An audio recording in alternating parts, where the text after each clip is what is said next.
Hello, everybody. Welcome to Storytime. I'll be reading Owlmoon. Hey, guys, it's your girl Shella, PromoSTK, asmrsounds, and I'm going to read to you. So if you have any children, send them to your phone or your TV. This is Treasure of Literature. And there's several different stories in here. But today, I am going to read, something really, really nice.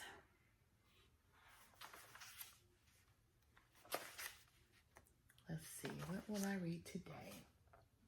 Oh, I'll read owlmoon. Owlmoon. Owlmoon. It was late one winter night, long past my bedtime, when Pa and I went owling. There was no wind. The trees stood still as giant statues. And the moon was so bright, the sky seemed to shine. Somewhere behind us, a train whistle blew, long and low, like a sad, sad song. I could hear it through the woolen cap Pa had pulled down over my ears. A farm dog answered the train, and then a second dog joined in.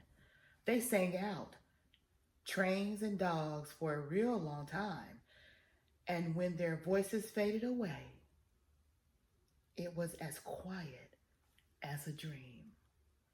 We walked on towards the woods, Pa and I. Now this story, owlmoon, is by Jane Yolen and is illustrated by John Schuen here. Our feet crunched over the crisp snow. The little gray footsteps followed us. Pa made a long shadow, but mine was short and round. I had to run after him every now and then to keep up. And my short, round shadow bumped after me. But I never called out.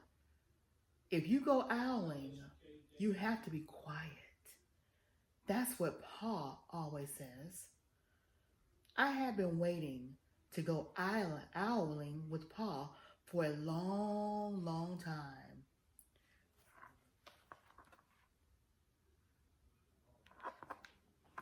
We reached a line of pine trees, black and pointy against the sky, and Pa held up his hand. I stopped where I was, and I waited. He looked down as if searching the stars, as if reading a map up there. The moon made his face into a silver mask. Then he called, woo-hoo, woo-hoo, woo-hoo, the sound of a great horned owl. Woo-hoo, woo-hoo, woo-hoo. Again he called out, and then again. After each call, he was silent. And for a moment, we both listened. But there was no answer. Pa shrugged, and I shrugged. I was not disappointed. My brothers all said sometimes there's an owl, and sometimes there isn't. We walked on. I could feel the cold, as if someone's icy hand was palmed down on my back, and my nose, and the tops of my cheeks felt cold and hot at the same time, but I never said a word.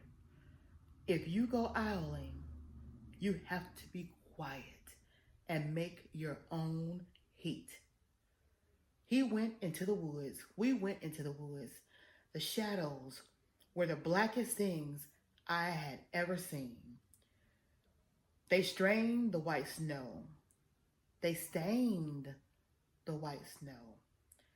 My mouth felt furry, for the scarf over it was wet and warm. I didn't ask what kind of things hid behind black trees in the middle of the night. When you go idling, you have to be brave. Then we came to a clearing in the dark woods. The moon was high above us. It seemed to fit exactly over the center of the clearing, and the snow below it was whiter than the milk in a cereal bowl.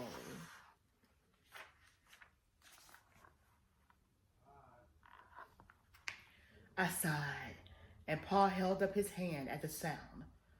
I put my mittens over the scarf over my mouth and listened hard. And then Pa called, "Hoo-hoo! Hoo-hoo! Hoo-hoo! Hoo-hoo! Hoo-hoo! Hoo-hoo!" I listened and looked so hard. My ears hurt and my eyes got cloudy with the cold. Pa raised his face to call out again. But before he could open his mouth, an echo came threading its way through the trees. Hoo-hoo! Hoo-hoo! Hoo-hoo! Pa almost smiled. Then he called back, "Hoo-hoo! Hoo-hoo! Hoo-hoo!" Just as if he and the owl were talking about supper, or about the woods, or the moon, or the cold. I took my mitten off, the scarf off my mouth, and I almost smiled too. The owls came closer, the call came closer, from high up in the trees, on the edge of the meadow. Nothing in the meadow moved. All of a sudden, an owl shadow, part of the big tree shadow, lifted off and flew right over us. We watched silently with heat in our mouths, the heat of all those words we had not spoken. The shadow hooted again.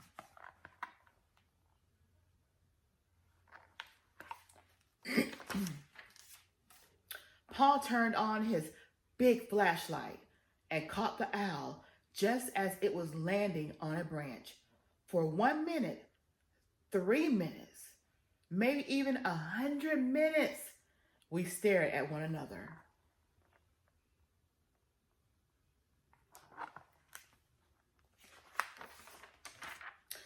Then the owl pumped its great wings and lifted off the branch like a shadow.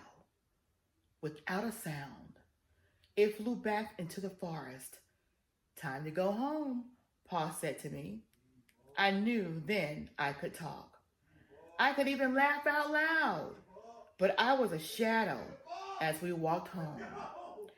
When you go owling, you don't need words or warm or anything but hope. That's what Pa says. The kind of hope that flies on silent wings under a shining owl moon. Now, if you could be any character in this story, which would you be and why? According to this story, what is the most important thing to take with you when you go owling? And share the reasons for your choices in the comment section below. I would love to hear from your parents. I will especially love to hear from you. And I want you to write, the child tell us that sometimes there is an owl and sometimes there isn't. Change the ending of the story to show how the child would feel if no owl had come.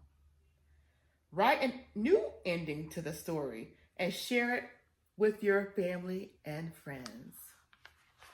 And that is the end of the story. And do y'all remember the name of the story? Do y'all remember the name of the story I just read to you? The name of the story is Owl Moon. And it was written and illustrated by these guys right here. It was written by Jane Yolen and illustrated by John Schoenherr. So, I hope you enjoyed this reading, and feel free to come back for even more readings on PromoSTK ASMR Sounds.